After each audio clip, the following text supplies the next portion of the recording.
चिमण्यान बकासूर केव्हा पळणार एकदा डेट सांगून टाका आता तरी. कालच मामांचा आणि माझा परवा फोन झाला होता. हा दुपारच्या टायमिंगला 4 वाजता फोन आला होता. बर मामा म्हटले होते बकासूरचा पायरा काही फिक्स नाहीये, अच्छा तुझं काय नियोजन आहे सांग. हा. पण त्याच्या आधी रायनाचं आणि आमचं नियोजन झालं होतं. बकासूरचं नियोजन झालेलं असतं, इकडे चिमण्याचं पण 100% एक दिवस पळेल गाडी. नमस्कार मित्रांनो, पुन्हा एकदा ही जोडी पाहिली आणि पुन्हा एकदा प्रथम क्रमांकाचे मानकरी ठरले. अमित शेठ काल पण भेटलेले आपल्याला पुष्पराजच्या मुलाखतीमध्ये, आज चिमण्याच्या मुलाखतीमध्ये. चिमण्याने आज प्रथम क्रमांक केलाय साई सोबत पळून. हो, काय आनंद आहे आज? भरपूर आनंद आहे. हा एक 3 महिन्यानंतर आज गुलाल झाला बर आणि 1 नंबरचा मानकरी पण झाला. बर, एवढी टीम आहे संपूर्ण तुमची, त्या टीम विषयी काय सांगाल? कारण म्हणतात ना टीम मेक्स सक्सेस, त्या पद्धतीचं सगळं श्रेय त्यांनाच आहे. हा. आजच्या विजयाचं हा सगळं श्रेय शाकीर भाई झालं. आपलं सगळ्या टीमलाच आपलं आजचं म्हणजे सगळं, आणि छोटू भाईंनी आज सहकार्य केलं फायनलला आम्हाला. बर, सगळं व्यवस्थित नियोजन झालं आणि 1 नंबरचे मानकरी झालो आम्ही आज. फायनलला काय किस्सा झाला ड्रायव्हिंगचा तो सांगा जरा. कारण मला वाटतं छोटू भाऊ होते गाडीवरती चिमण्याच्या, आणि शाकीरबाई कुठल्या गाडीवर होते?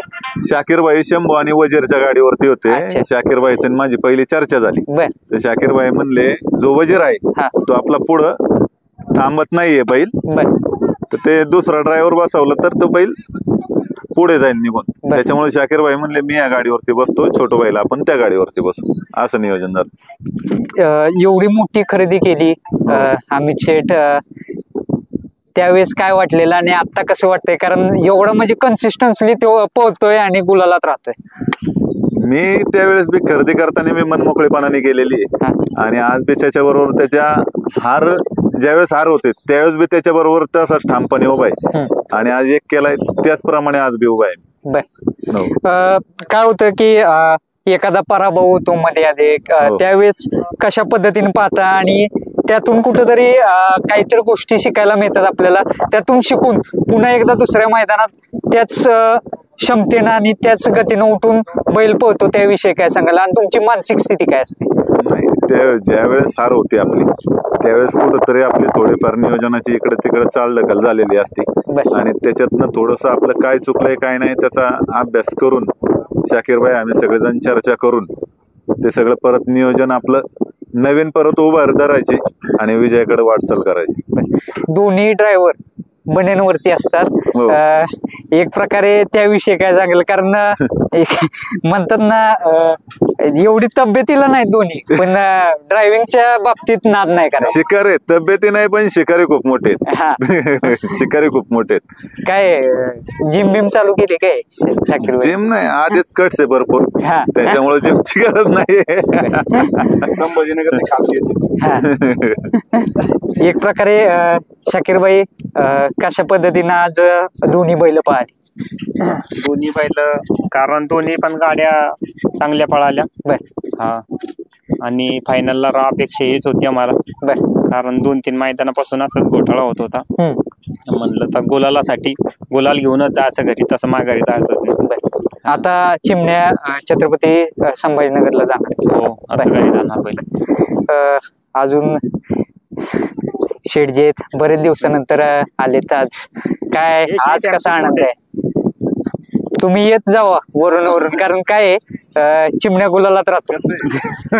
नाही, चिमण्या गुलालात राहतात, शेवटी बैल पळतात म्हणून राहतात गुलालात. आणि आज दोन्ही बैल 1-2 नंबर घरच्याच बैलांनी केलाय, त्यामुळे काय खुश असेल. आज शंभूनं पण गुलाल घेतला. हो, चिमण्याने 1 नंबर केला आणि शंभूने 2 नंबर केला. शवीन वादळ तुमचं एक छोटा हत्ती पण धमाका करतोय आता, त्याविषयी काय? छोट्या हत्तीबद्दल हेच सांगते तुम्हाला, छोटू ड्रायव्हर, शाकीर भाई, अमित ते सांगतील तुम्हाला. अमित शेट्टी यांच्याकडे येतो. काय सांगाल वादळ बद्दल? काय सांगाल? एक आता सध्या उगवता सितारा म्हणावं लागेल. नाही, आहे मला परमेश्वराने म्हणजे खूप यश दिलेलं आहे या क्षेत्रामध्ये. आज दावणीला तिन्ही बैल चांगल्यापैकी पळतात, नाव करतात, आणि त्याच्या मागे ही सगळी भावासारखी आपली ठामपणे मागे. ते कोहिनूर हिरा लाभलाय तुम्हाला म्हणावं लागेल शाकीर भाई, त्याविषयी काय सांगाल? कारण एक प्रामाणिकपणा त्यांच्या रक्तात आहे. ते म्हणजे कुठल्या बाबतीत आहे ना, म्हणजे बैल जेव्हापासून घेतलाय तेव्हापासून पुढला विषय म्हणजे असं आमचं थोडंफार बोलण्यात दोघांची बी मन एखाद्या निर्णयात विरोधात असतात, पण तिथं काय करायचं काय नाही या गोष्टी समजून सांगतो मला तो, आणि ठामपणे उभा आहे तो. जो शब्द मला दिलेला आहे त्याचप्रमाणे ठामपणे उभा आहे. असे केव्हा पेच निर्माण होतात का की शाकीरबाईंचा पायरा वगैरे वेगळा सजेशन असते, हो. तुमचं वेगळं सजेशन असते, असे कुठले म्हणजे त्यावेळेस असे सीन्स क्रिएट होतात का त्यावेळेस? नाही, होते ना, चर्चा होती की आपलं चिमण्याला कोणता बैल चालतो कोणता नाही. आता आजचाच विषय घ्या, काल साईन चिमणे शेजारी बांधलेली होती, फक्त नॉर्मल चर्चा झाली 10-15 मिनिटात, घालायची का गाडी, पळू उद्या, हा तसा बैल उद्या घरी जाणार आहे. ही फक्त नॉर्मल 10 मिनिटाची चर्चा झाली ना, गाडी आणली त्यांनी 1 नंबर केला. म्हणजे कधी कधी असं मनात बी नसतं, नियोजन करून ते सक्सेस होऊन जातं. म्हणजे दोन्ही गाड्यांचं नियोजन त्यानेच केलं, शाकीरबाईंनी. शंभू असेल, वजीर असेल, चिमणे असेल, साई असेल, त्याने वैयक्तिक नियोजन करून ते आजचं सगळं केलेलं आहे. शांत आणि संयमी व्यक्तिमत्व म्हणजे महाराज यांच्याबद्दल काय सांगाल? तुम्ही सांगा महाराजांची घेतली. महाराज काय नाही, महाराजांचं म्हणजे कसं आहे, तुम्ही बोला मी येतो, पळू आणू, म्हणजे ते जॉईन झालेली कंपनी आहे सगळी. साई चिमण्या ही गाडी कशी झालेली, गाडीने आजपर्यंत कधी मार नाही खाल्लेला, पळून नाही खाल्लेला, प्रत्येक मैदानात गुलाला ते. आणि महाराज बी चांगला माणूस आहे आणि आमच्यात मिळून मिसळून गेलेले, जसं म्हणाल तसं. प्रेक्षक असतात दरवेळेस मला हाच प्रश्न विचारायला लावतात, चिमण्यान बकासूर केव्हा पळणार, एकदा डेट सांगून टाका आता तरी. कालच मामांचा माझा परवा फोन झाला होता, दुपारच्या टायमिंगला 4 वाजता फोन आला होता. मामा म्हटले होते बकासूरचा पायरा काही फिक्स नाहीये, तुझं काय नियोजन आहे सांग. पण त्याच्या आधी रायनाचं आमचं नियोजन झालं होतं, त्याबद्दल शाकीरबाईला मी फोन बी केला होता. पण ते नियोजन झालेलं हे दरवेळेस असं होतं, मी बोललो की त्या बकासूरचं नियोजन झालेलं असतं, इकडे चिमण्याचं, पण 100% एक दिवस पळेल गाडी. आता आज बी चिमण्याने चांगला कमबॅक केलेला आहे, त्याच्या आशीर्वादाने कधी गुलाल हटणार नाही आपला, हे मला माहिती. पुढच्या महिन्यात 100% गाडी पळवते, 100%. हा, येणाऱ्या महिन्यात शाकीरबाई मैदानचे आता मैदान पळदा ना, तारीख पण तुम्हाला लवकरच कळवून देऊ. मैदान पडले की तारीख कळेल. मैदान पाडायला सांगत मैदान दाजी भरवतात काय मैदानात? चांगल्याच मैदानाला गाडी पळवते, मोठ्या मैदानात पळेल आहे, त्याला शाकीरबाई नियोजन करतील ते त्यांचे योग्य आणि पाठी वगैरे बघून. म्हणजे एकदा नियोजन केलं की त्या प्रमाणात तिथं काम झालं पाहिजे. आता एक मोठं टार्गेट कुठलं असणार आहे पुढचं, की ते अचीव करायचंय बाबा, संपूर्ण टीमला झालं, तुम्हाला वैयक्तिक झालं, अजून तुमच्या मेंबर्सला झालं नाही, बैलगाडी क्षेत्रासंदर्भात, की बाबा कुठला किताब पटकवायचा असं काय आहे? सगळ्यात पहिला विषय म्हणजे सगळ्यात मोठा किताब असतो हिंद केसरीचा, तो आल्यात मिळून दिलेला आहे त्यांनी आपल्याला. ह्याच्यापेक्षा काय माझी अपेक्षा वेगळी राहिलेली नाही, आणि जे नाव ठेवायचं तो ठेवतोय आज, त्याच्यामुळे महाराष्ट्र ओळखतोय आपल्याला. बस एवढं खूप आहे आपल्यासाठी, सर्व काय त्यातच होऊन जात, त्यातच काही विषय नाही. एक संपूर्ण टीमचं यश आहे आणि एक म्हणतात ना महादेवाचं नंदी आहे, त्याच्यावरती तुम्ही केलेलं प्रेम झालं, त्याची जपणूक झाली शाकीरबाईंची, आणि त्या सर्वांचाच आशीर्वाद तुम्हाला देतो म्हणावं लागेल. नाही, खूप म्हणजे शाकीरबाई झालं, नवाबबाई झालं, ते म्हणजे घरच्या गतीत आपले सगळे घरगुती संबंध. आपले सोडणारे ते सुट्टी नेतात, सागर धरणारे आपली सोनपिरवाडीची गँग, लय मोठा आपल्याला सपोर्ट आहे मैदानात, प्रत्येक मैदानात. कधी शक्य होतं सगळ्यांची साथ असल्याशिवाय एकाच्या कुणाच्या मदतीने काम होत नाही, यायला सगळ्याचा सपोर्ट लागतो. सपोर्ट असल्याशिवाय कोणती काम नाही. दुआ बी पाहिजे ना त्याच्या मागे, 100%. नुसती करायची एवढी मोठी आणि दुआ नाही. आमचा अमित निघाला तरी दाजी विमाननगरवर गाडी घेऊन तिथं येतात, त्याला घेतात आणि मग इकडे येतात. सगळ्यात मोठा त्यांचा हात आहे, देवकर निलेश दाजी आमचे, कॅमेराचे पाठीमागचे हिरो, कॅमेराचे पाठीमागचे नाही, आता त्यांना फ्रंट भरून घ्यावं. आणि का त्या माणसाचं नाव नाही घ्यायला पाहिजे. दाजींकडे येतो. दाजी काय काल आपण भेटलेलो, कालच तुमचं मला वाटतं कालच नियोजन झालं 10-15 मिनिटांमध्ये. हो, काल आम्ही तिथं निघता सहज बोलणं झालं, साईची चिमण्याची गाडी आपण उद्या पळू. आणि अशा विषयाने मग तो होऊन गेला पायरा. हम्म.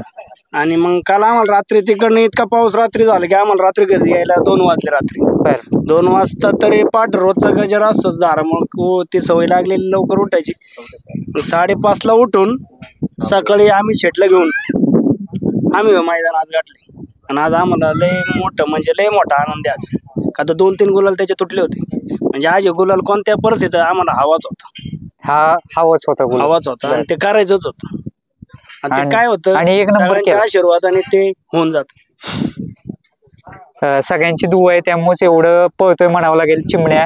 आणि साई सुद्धा. साई विषय काय सांगाल? कारण एक म्हणतात ना छोटा पॅकेट बडा दाम. साई आता थोडक्यात घरातल्या सारखाच बैल झालाय. जसा चिमण्या आहे राजा आहे म्हणा शंभू आहे आपला, तसा साई पण आमचा घरातलाच. म्हणजे मग गाडी इतकी ठाम पळते ती की गाडी म्हणजे आज तुम्ही पाहिलं असेल मैदान, गाडी खूप छान पळते. आणि महाराज शेट आहेत ते आपले म्हणजे मिळून मिसळूनच असतात. असं नाही की बाबा की आज त्याच्या संघ पायरा आहे त्यांच्या पैसे नको जायला, आज ह्याच्या संघ, तसं नाही. हे कोणता पायरा कोणा संघ असून द्या ते आमच्या संघच असतात. कोण म्हणजे साईचा पायरा कोणत्या सोबत बी असला तरी आपल्या सोबत राहते. आमच्या म्हणजे घरातले म्हणजे आपले असा आम्ही विचार करीत नाही का बा साई दुसऱ्याचा बैल आहे आणि चिमण्या आपल्या. म्हणजे असं परक्याचं बैल आहे वगैरे असं काय नाही. घरातलाच बैल आहे. बैल आपले पुरे सारखे घराला घातले बैल आहे. बर मैदानात कुठल्या बी जाऊ द्या सगळे शेजारी एका ग्रुप मध्ये असतात बर बांधायला याला. कोणत्या बैलात कोणतं नियोजन 4-5 बैलात तवाच होतं काही. महाराज बार बैल घेऊन कुठपर्यंत मसवडच्या पुढे निघाले. काल महाराज आहे ना जवळजवळ 30-40 किलोमीटर पुढे गेले होते. फोनवरती पायरा होऊन मैदानात सहज बोलणं झालं. आणि फोनवर जाता आता महाराजांनी गाडी थांबून मुक्काम केला. दोन्ही बैल एकत्र ठिकाणी राहिली आणि आज आम्ही गाडी आज पळवली. म्हणजे काल निघाली म्हणजे फोनवर गावी फक्त, चालली. बाकी काही नाही. म्हणजे घरातले संबंध असल्यासारखे जवळचे एकदम. मित्रांनो ह्यालाच म्हणतात प्रेम. आणि शाकीरबाई काय बोलतायत? बोला की. आपण रात्री जात होतो, रात्री ड्रायव्हर भेटले बर आणि त्याच्याच घरी थांबलो. त्यानं पण चांगली व्यवस्था केली आणि घरी येऊन पण त्यानं लक्ष्मीने त्याची पूजा बिजा करून पाठवली. आणि 100% गुलालात राहणार. आणि त्याच्या पण आशीर्वादमुळं काहीतरी त्याचा बी आशीर्वाद असताना मला दोन्ही गाड्या गुलालात राहिल्या. दोन्ही बैल आटील ड्रायव्हरचे तिथे होते ना, सहकार्य भरपूर पाऊस पाणी असतं. मला वाटतं ताईंच्या इथं पण तुम्ही चिंचळीचं मैदान होतं त्या आधीच्या रात्री त्या पण तुम्ही भागात तिथे गेलो होता. तर ताईच्या गोठ्यावरती जातो कंटिन्यू. ताईंनी सर्व बैलगाडी मालकांना वगैरे सोय कशा पद्धतीने केली? सोय म्हणजे तसं कुठंच मैदान होणार नाही आणि तेवढं नियोजन कोणीच करू शकत नाही. कारण प्रत्येक भरपूर पब्लिक होती. सगळ्याला ताईनं प्रत्येक जणाला जेवण करूनच पाठवलं. नक्कीच जोडी पुन्हा एकदा आम्हाला लवकरच दिसेल. पुन्हा असंच गुलालात राहील हीच आशा करूयात. धन्यवाद. मित्रांनो चांगलं चॅनलमध्ये आपलं स्वागत आहे. मित्रांनो आज आपण आलेलो चौदरवाडीच्या मैदानामध्ये. सुंदर असं चौदरवाडीचं मैदान संपन्न झालं. या मैदानामध्ये प्रथम क्रमांकाचा मानकरी ठरलाय संतोष शेठ तोडकर यांचा साई आणि सोबत पाहला चिमण्या. बरेच वेळा ही जोडी एकत्र पाहिले आणि जेव्हा पाहिले तेव्हा 1 नंबर किंवा गुलाल घेतले. महाराज आहेत आपल्या समोर. नमस्कार. नमस्कार. काय विश्रांती घेताय का नाही? काल चिंचाळ्याला होता, आज इथे नाही. आज जरा ठरलंय गाडी पळायचं म्हणलं, जाता पळू आणि जाऊ घरी. अच्छा. हो. काल पण ताईंचं मैदान होतं तिथं पण गाडी क्वार्टर फायनल 1 नंबरला होती. बर. आणि आज पण म्हणजे काल पण जोडी ही पाहिली होती? ही नाही, राजा होता. बरोबर. एक प्रकारे नियोजन कशा पद्धतीने करताय? कारण जेव्हा ही जोडी पळते त्यावेळेस गुलाल घेतेच. नियोजन म्हणजे आमचं सगळं अचानक असतं, असं ठरून वगैरे काही नसतं. अच्छा. हो. पळवायची तर पळवायची, नाही तर म्हणजे काल पण माहित नव्हतं की पळणार? नाही, काय नाही. आमचं नियोजन रात्री झालंय 10 वाजता. बर. एक प्रकारे साई विषय काय सांगाल? कारण त्याची हाईट वगैरे एवढी नाहीये पण पळ साईला काय त्याचा अंदाज येत नाही. साईचा मेन प्रॉब्लेम असा आहे की साई ह्या भागात आल्यानंतर खात नाही. मेन प्रॉब्लेम त्याचा आहे, म्हणून बैल एकदम बारका दिसतो. बर. त्याच्यामुळं आणि पण त्याची गती तर सगळ्यालाच कळते. म्हणजे इथं आल्यावर जरा थोडासा तब्येतीमध्ये जरा फरक होतो. 100%. मग अशा वेळेस आता किचकट परिस्थिती झाली, म्हणजे काय करावं? तुम्ही काय करता? म्हणजे खाणं वगैरे त्याला हाताने चारा घालतोय. चारा घालता? बर. हाताने सगळं चारा हाताने घालतोय, खोराक वगैरे चारा हाताने घालतोय. बर. त्याच्यामुळे ते काल आणि आज पळवलं. आता काय सुट्टीवरती? आता हो, आता घरी जाणार. बरोबर. आता तिकडच्या भागात शंकरपट वगैरे चालू झालेत का आता कसं काय? आम्ही शंकरपाटात नाही पळत, याला 7 गाडीतच पळत. 7 गाड्या म्हणजे 3 फेऱ्याच्या मैदानात. फेऱ्याच्या मैदानात बर बर बर बर. आता या जोडीची वैशिष्ट्य काय जाणवतं तुम्हाला? कारण एक वेगळेपण आणि एक सलग पाहतात दोन्ही बैल. काय होतं, ही जोडी ज्या वेळेस दोन्ही बैल स्पीडचे आणि ड्रायव्हर पण हुशार आहे, सगळं जुळून आलं की काहीतरी होतं. बर. आज शाकीरबाई होते ड्रायव्हर, शाकीरबाई त्यांच्याविषयी काय सांगाल? कशी गाडी? शाकीरबाई तर एक नंबरच गाडी हाकलतात, काय विषय नाही. फायनलला पण चांगला निकाल घेतला दोघं. हो, फायनलला गाडी हाकलायला छोटूबाई होते. बर बर बर. आणि सेमी आणि गटाला, कारण की शाकीरबाईची पण घरचीच गाडी होती फायनलला. बर बर. ते म्हणले कोणत्या बरोबर बसतो, तसं काय विषय नाही, दोन्ही ड्रायव्हर घरचेच आहेत. बर बर. हो. इकडे या भागात पण आम्ही आटील ड्रायव्हर झाले, चिवळा ड्रायव्हर झाले, हे आमचे एकदम जवळचे. मैदान कशा रीतीने संपन्न झालं? कारण एक पारंपरिक मैदान आहे. चांगलं एकदम मैदान, म्हणजे पळायला पाठी वगैरे व्यवस्थित आहे. हा, सगळं नियोजन वगैरे व्यवस्थित होतं. आज निसर्गाने पण साथ दिली. बर. काय आहे, साईला काय सांगता की मैदानात गेल्यानंतर काय सांगतात? साई असं आहे की आम्हाला गुलाला ठेवतोय, काय नाराज करत नाही. नाराज नाही. काल मला वाटतं क्वार्टर फायनलचा 1 नंबर केलाय. 1 नंबरच क्वार्टर फायनल मध्ये 1 नंबर केलेला मित्रांनो. काल पण पळाला आणि आज पण पळून आज 1 नंबर केला. म्हणजे एक बैलाचं काहीतरी, म्हणजे आम्हाला आशीर्वाद आहे. काही एवढं दाट पळणं सोपं गोष्टी नाही. फेरे पळायचं, आणि विशेष म्हणजे बैल इकडे भागात खात नाही, तरी पण त्याचा स्टॅमिना भरपूर आहे. आता इथून पुढचं नियोजन कसं असणार आहे? नियोजन असंच की अचानक ठरणार, काय असं नियोजित पायरा नाही असतो कोण. बर बर. अमित शेठ पण म्हणतात दोन्ही घरचीच बैल आहेत. काय ते चिमण्या नाही, काय घरचीच गाडी. यापूर्वी किती वेळा पाहिले आणि 1 नंबर किती वेळा केला? यापूर्वी तरी 3-4 वेळेस पळाली गाडी. 3-4 वेळेस पाहिले आणि तेव्हा 1 नंबर केला. 1 नंबर. बर बर बर. एक जबरदस्त जोडी आहे म्हणावं लागेल. पूर्वीच्या काळात कशा जोड्या पळायच्या न फोडता? ही गाडी आम्हाला एकत्र आले का भीती नसती कुठली. कोणत्या एकदम म्हणजे टेन्शनलेस असते का? भीती नसते. बर बर बर. मित्रांनो, ह्यालाच म्हणतात बैलावरचा कॉन्फिडन्स. आणि सर्व आता नवीन नवीन चाहते पण त्यानं निर्माण करायला सुरुवात केली, त्याविषयी काय सांगाल? नवीन म्हणजे या भागामध्ये एवढे, म्हणजे बैलामुळे एवढी ओळख झाली ना, तर कमीत कमी 5-50 माणसासोबत असतात. 100%. आमच्या पलटणहून पण येतात, गोट्याबाई असेल. बर बर. तिकडून जी मित्रमंडळी लांबून माहीत झालं का त्यांना ते फोन करत नाही आम्ही, काय नाही, माहीत झालं साई येणार आहे का, ते येणार. 100% येणार. आमचं साई सोबत साहिलबाई बर कंटिन्यू असते काय. आणि आमचे मित्र आहे रवींद्र लोंढे. बर बर. आज त्यांना पण मैदान बघायचं होतं, त्यामुळं ते पण आले, आणि बैलांनी त्यांना पण आज नाराज नाही केलं. बर. धन्यवाद. आणि असंच गुलालात राहू साई हीच आशा करू. धन्यवाद.